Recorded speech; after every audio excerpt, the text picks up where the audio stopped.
Hi friends, my topic is narrative strategies employed in R.K. Narayanan's The Man-Eater of Malgudi.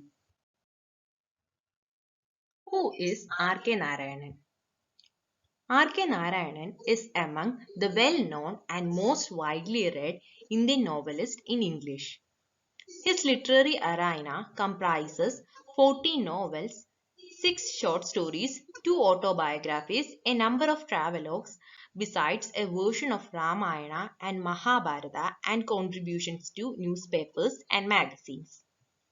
In 1958, Narayana received the National Prize of the Indian Literary Academy for his famous work The Guide, which also won for him the Sahitya Academy Award.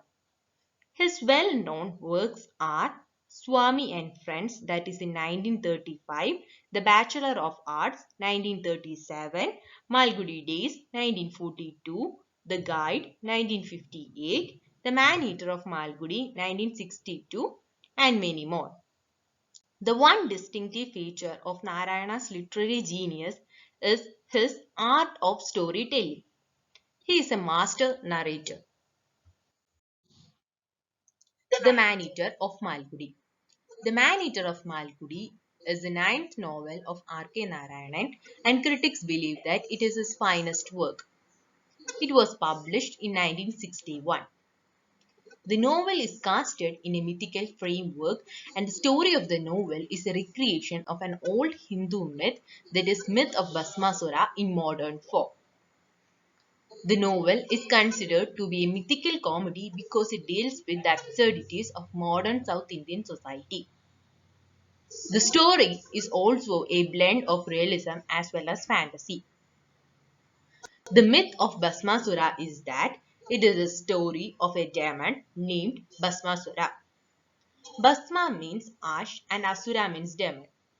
He was a demon who obtained a boon from Lord Shiva that anybody he touches will be burned to ash. That if Bhasmasura touches himself on his head, he will turn to ash. Bhasmasura, after getting the boon, created a lot of problem on the earth. To end the tyranny of the demon, Lord Vishnu took the form of a beautiful woman and seduced the demon. When he desired for the woman, Lord Vishnu inside the woman said him to dance with her. During the dance, woman made a gesture of placing her hand on her head, which was to be imitated by the demon. The moment he did so, he himself was turned to ashes. The Man-Eater of Malgudi is the story of Nataraj, a man who owns a small printing press in Malgudi. With him was Shastri and Sen. One day, Vasu walks in to get some cards printed. He is a taxidermist from Junagadh. As Vasu sees the attic of the press empty, he requests Nadaraj to give him his attic to live in for some days until he finds a new residence. Nadaraj at first agrees. Vasu is actually a very big, tall and strong person and with a rude attitude. He seems like a monster. As Vasu starts his taxidermist routine of filling in dead animals in the attic space, whole press starts to smell of raw flesh. After some time, prostitutes start to come in dark hours of night and leave in the morning. Vasu was becoming notorious. As the events start to take place, a big festival is organized in temple and Kumar, an elephant from the temples of mountain that come in the way to Mempi, is called to Malgudi to lead the procession. Vasu was very much interested in Kumar and wants to kill him. Knowing this, Nadaraj grew anger towards Vasu. Nadaraj even thought of killing Vasu to save Kumar. But the morning after the procession, Vasu himself is found dead in his attic and the elephant is safe. People thought that it was Nataraj who killed Vasu. But from a prostitute, it was known that Vasu was the reason for his own death, that he uh, he tried to beat a mosquito on his head with his hammer fist, and this resulted in his death.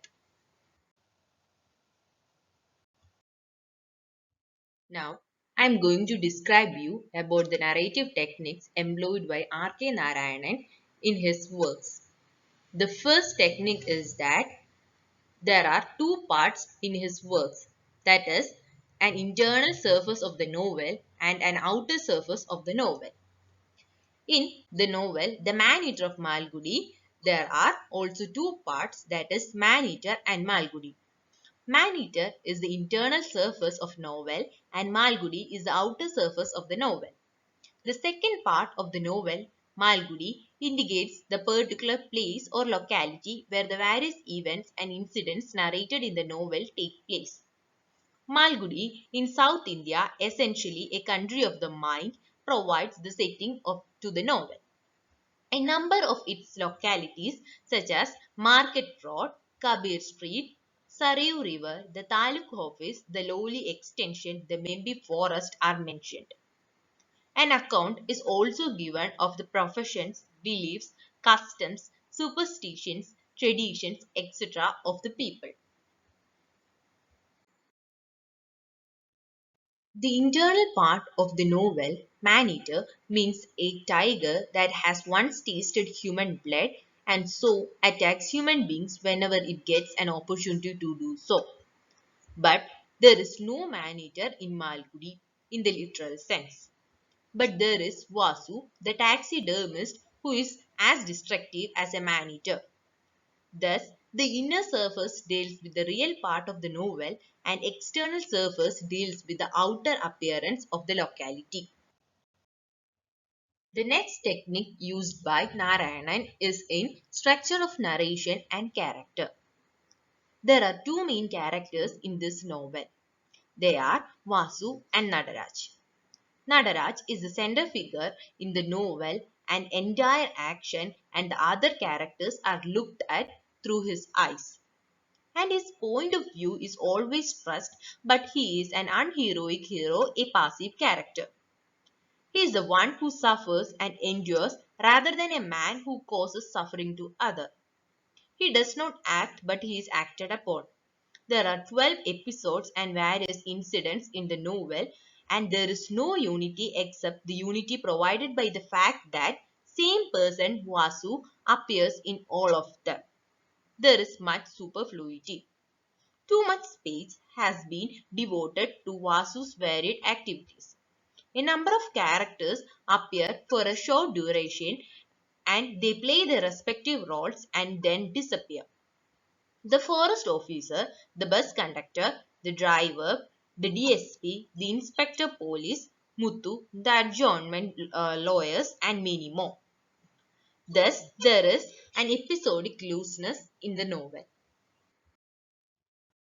The third technique used by Narayanan is the fusion of fantasy and realism.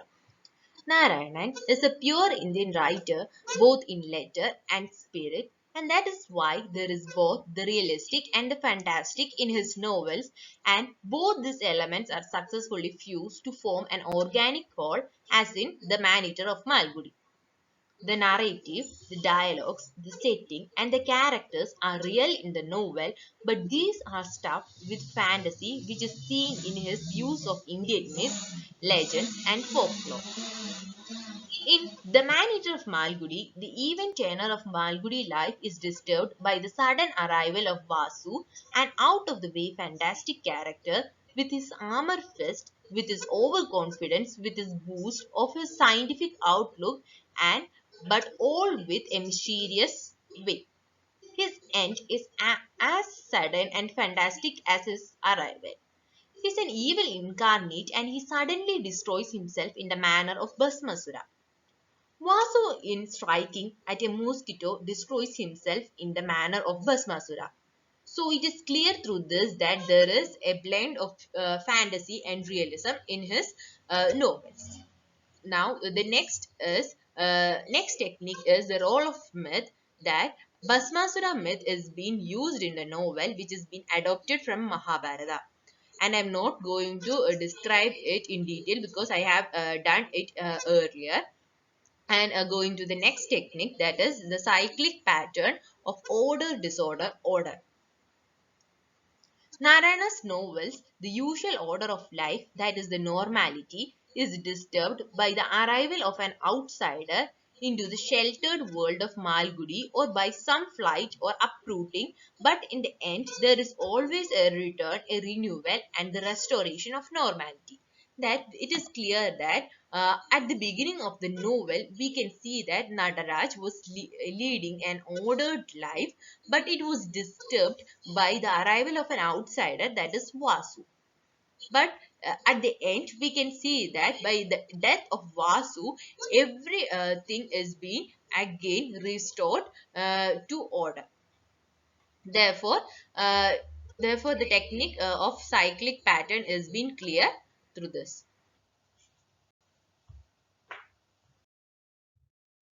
Narayanan also uses metaphor, humor and irony in his works.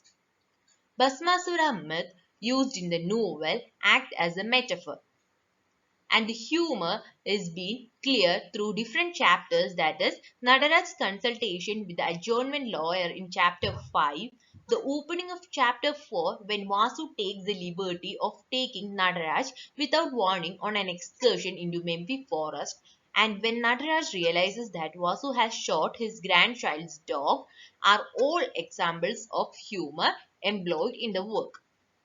The irony of the novel is that Vasu himself was the reason for his death.